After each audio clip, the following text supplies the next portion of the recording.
सभापति महोदय, दूसरा जो सबसे अधिक विवाद खड़ा हुआ है वह पब्लिक स्कूलों के सिद्धांत को लेकर हुआ है। मेरी समझ में नहीं आता है कि जब हम कुछ निहित स्वार्थी लोगों के हितों पर कुछ मुट्ठी भर लोगों के विशेष अधिकारों पर चोट करते हैं तो वे संविधान की दुहाई देते हैं। संविधान की दुहाई देकर कहते हैं कि हमारे विशेष अधिकारों को आप छू नहीं सकते।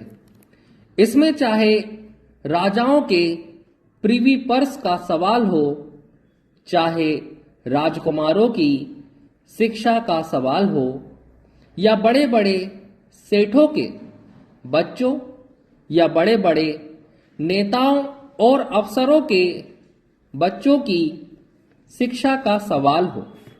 महोदय, यह सही है कि हमारे संविधान ने यह अधिकार दिया है कि हम अपने बच्चों को जैसी शिक्षा देनी चाहें वैसी शिक्षा उन्हें दिलाएं, लेकिन इसका यह अर्थ नहीं है कि हम अपने बच्चों को जेब काटने वालों के स्कूलों में जेब काटने की शिक्षा दिलाएं।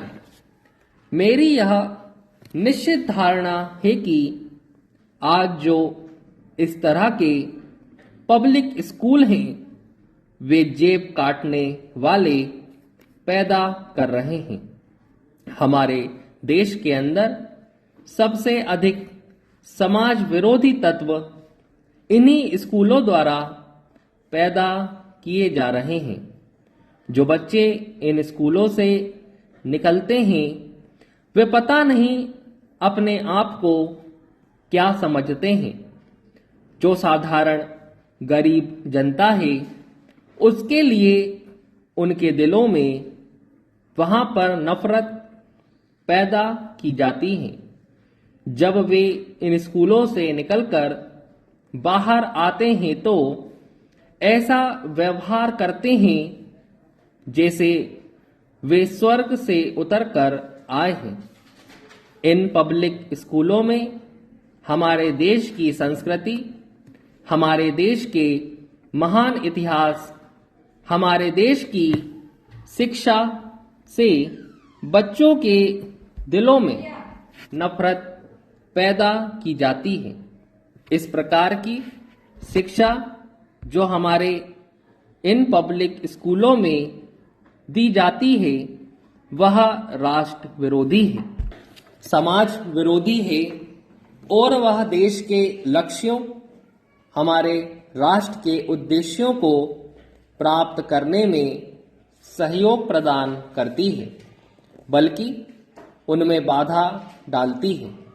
आश्चर्य की बात यह है कि लोक सेवा आयोग द्वारा जब नौकरी देने का प्रश्न आता है तो सबसे अधिक अवसर इन्हीं बच्चों को दिए जाते हैं। यही कारण है कि आज हमारी सेवाओं में जो आते हैं वे सब एक विशेष मनोवृत्ति लेकर आते हैं। वे देश की सेवा करने की मनोवृत्ति लेकर नहीं आते हैं, बल्कि अपने आराम की मनोवृत्ति लेकर आते हैं। मैं चाहता हूं कि यदि यह वैधानिक प्रश्न हो तो हमें विधान में संशोधन करना चाहिए।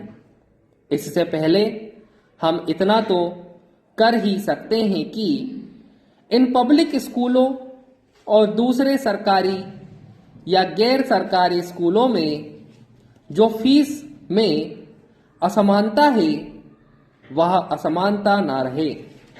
हम यह भी रोक लगा सकते हैं कि इस प्रकार के प्रत्येक स्कूल में जब दाखिला किया जाता है तो स्कूल के पड़ोस में नज़दीक में रहने वालों को अवसर दिया जाए। यदि हम ऐसा कर लेते हैं तो हमारे देश में सही मायनों में समानता आनी शुरू हो जाएगी और भेदभाव भी दूर होना शुरू हो जाएगा।